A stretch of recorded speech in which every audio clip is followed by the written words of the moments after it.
There are more and more indicators that black voters are flocking towards former President Donald Trump. Just a few days ago, a new poll from the NAACP showed that 1 in 4 black men under 50 are planning on voting for Trump. This is according to Reuters. I'm going to dive into these polling numbers here in a few moments, but what's really astonishing is that more and more victims of Kamala Harris are speaking out. So not only was Harris AG of California, but she was DA in San Francisco, and, she locked up many people, but that also includes many innocent people, most of whom were black. A few weeks ago, I did an expose on how Kamala Harris, her team, locked up an innocent man. They framed and locked up an innocent man named Jamal Trulove. Now, I'm going to leave a link to that video down in the comments below because I believe that video got suppressed. But it was found that he actually was innocent, and the city of San Francisco had to pay him. The court ordered the city to pay him $13.1 million. So in case you missed that, I'm leaving a link to that down in the comments. I'm going to pin it as the #1 comment. Well, now a new victim is speaking forward about how Kamala Harris targeted her because her daughter was sick and was in the hospital, and she missed school because her daughter was in the hospital. And for proof that I read all my comments, this story was brought to me by one of you. You tweeted it to me, and this is why I know, and now I'm sharing it with all of you. Take a look. This is a preview, a trailer of the full interview. I intend to fight for Black Lives Matters. I intend to fight. If Black Lives matter to her, why didn't I matter? Because of truancy, California public schools lose $1.4 billion a year in funding. I want money.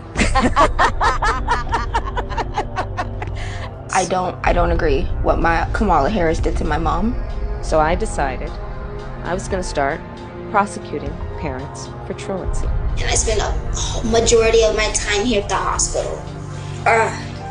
When Kamala Harris was the California Attorney General, she had me arrested and prosecuted because my handicapped daughter was sick in the hospital and had missed some days of school.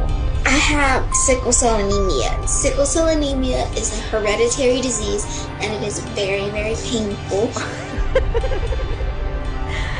In 2012, like all California parents, I received a threatening letter from Kamala Harris saying we'll go to jail for a year if our kids even miss 10% of school days.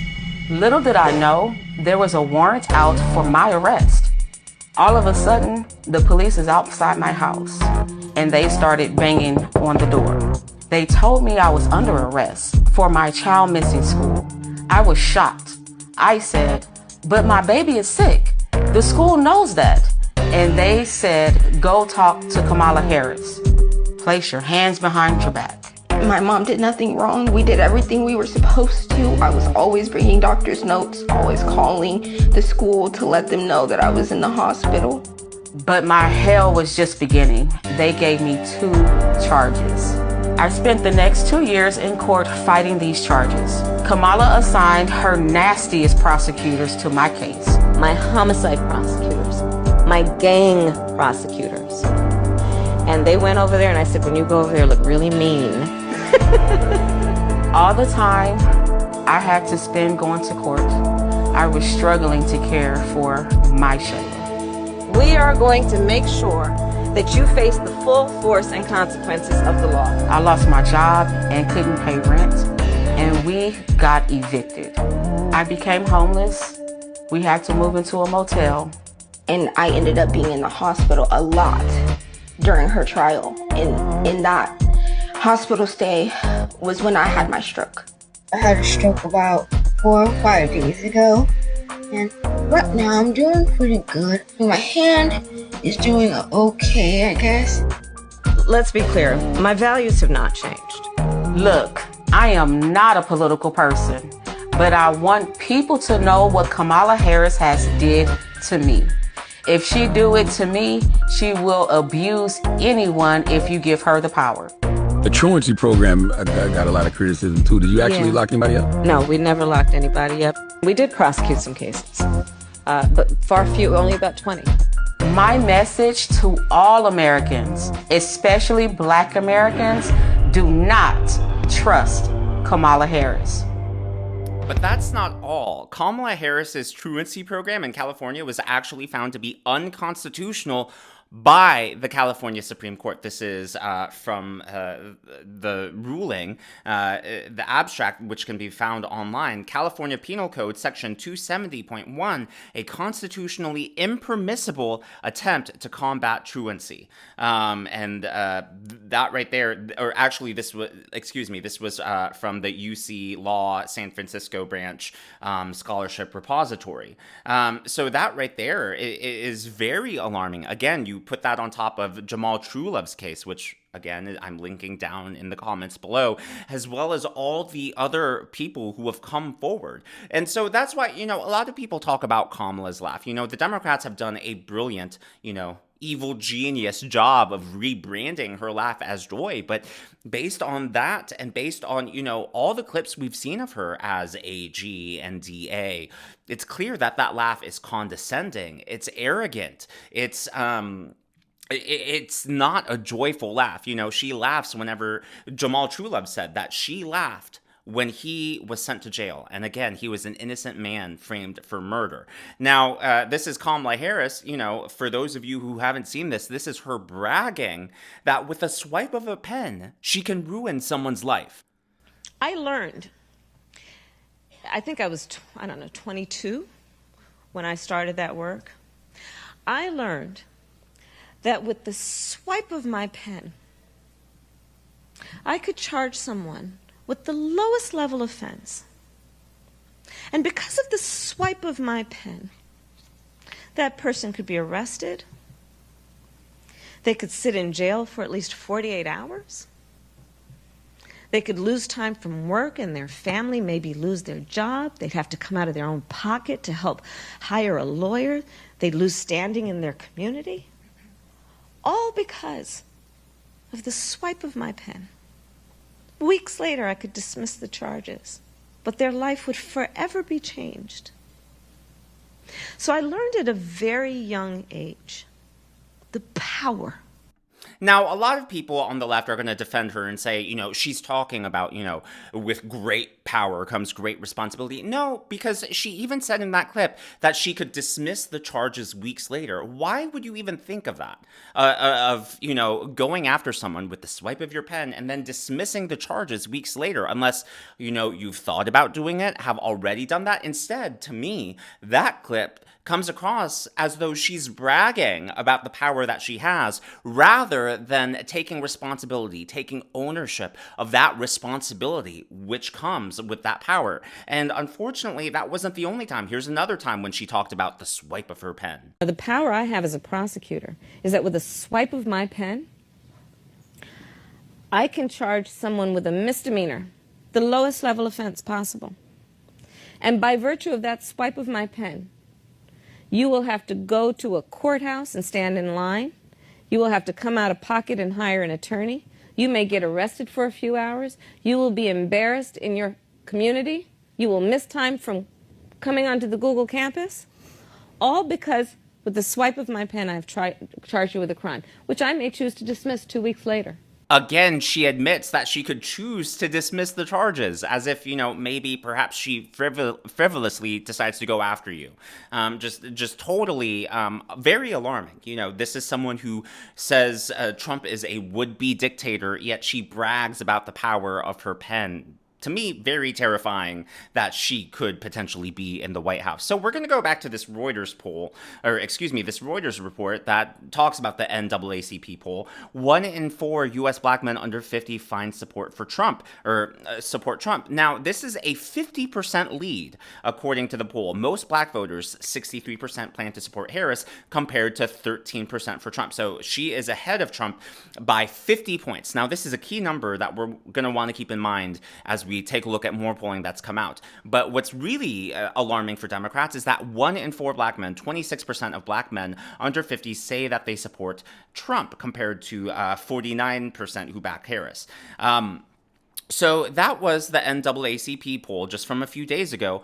Well, Newsweek reports that there was a Suffolk University poll earlier in the month And she had a 64-point lead over Trump among black voters. So, at the start of September, Harris has a 64% lead over Trump among black voters. And then now, based on the NAACP poll, she's only ahead by 50%. She's lost 14% support among black voters. That is a huge drop for her.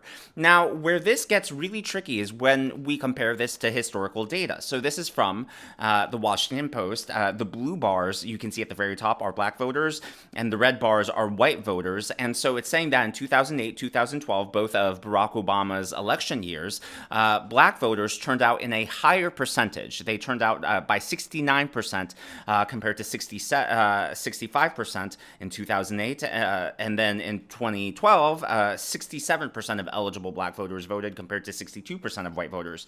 But that is not all. Take a look at this. In 2008, Barack Obama won 95% of the black vote. So Kamala Harris, not even reaching 90%. When these races, Georgia, Pennsylvania, Wisconsin, Arizona, and the list goes on, could all be decided, Michigan, could all be decided by fewer than 20,000 votes, any erosion is huge. So definitely not good news for Harris. And even MSNBC is covering how bad things are for Harris in Georgia. Legitimate conversation who've come to their city.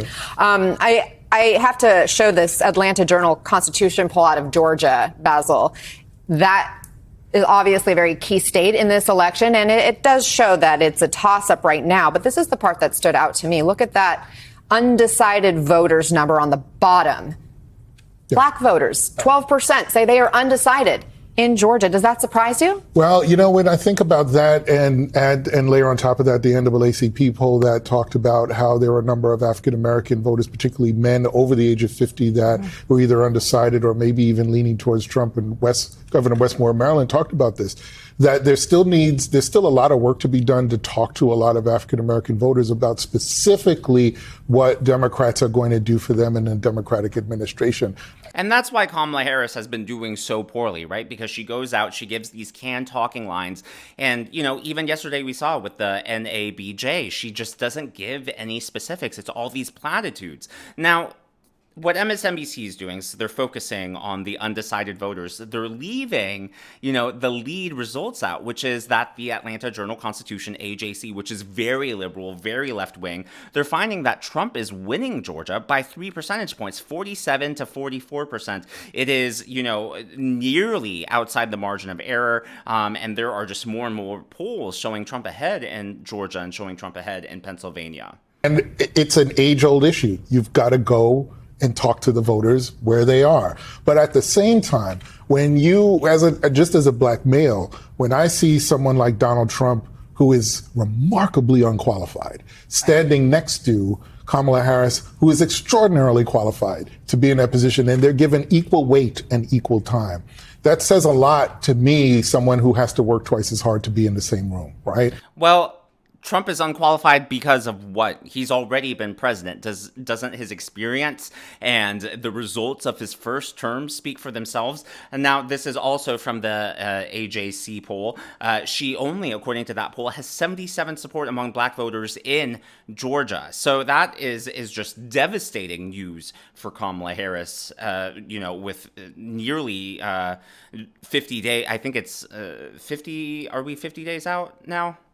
And the message that you send to a lot of black voters is no matter what you've done, it's still not going to be carry. It won't carry the same weight. And that's something that tamps down and depresses enthusiasm to go out and vote, because does your vote actually matter? And so that, I think, is what's reflected there. That's what I was going to ask you. Is it more like enthusiasm, or is it more that they're really undecided? A little of both. And right. And I think that's where the challenge is for Democrats to be able to go into those communities and say, this is what's on the agenda for you.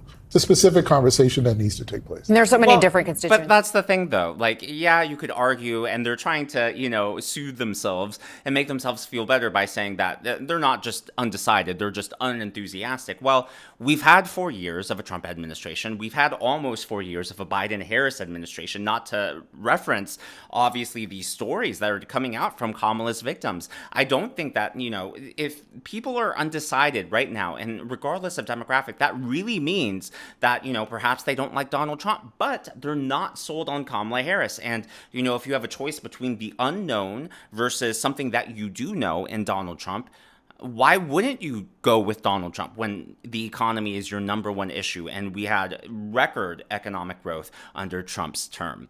Of course, all of this is my analysis, my commentary, and I would love to know yours in the comments below. What do you think is the impact of these stories that keep coming out from Cherie Peoples to Jamal Truelove? Do you think it's going to make any difference? Do you think, the more victims that come forward about Kamala's crooked policies in California, is that going to, wake people up to what is staring us in the face if she gets to the White House? If you haven't already, please be sure to leave me a thumbs up. I know it's a simple thing to ask, but it really does help me in the algorithm to reach more viewers like you.